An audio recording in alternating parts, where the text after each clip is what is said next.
Урматтуу туугандар, алыс жолго чыкканда этият болуңуздар. Мына бүгүн Караколдо фура жолдун таяктыгынан улам жеңил унааны сүзүп кеткен. Бактыга жараша жабыркагандар болгон эмес.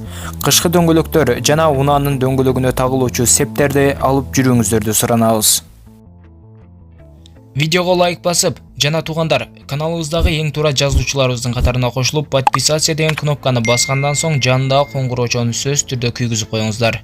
Баткен облусунда Тажикстандан Кыргызстанга мыйзамсыз лимон ташып келе жаткан жаран кармалды. Бул тууралуу чек ара кызматынан билдиришти.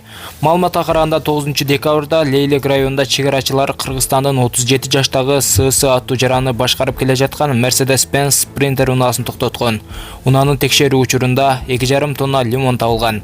Мыйзамсыз ташылып келе жаткан жүктүн баасы 300 000 сомдон ашат. Кийинки териштирүү үчүн кармалган жаран менен жүк тиешелүү органдарга өткөрүлүп берилген.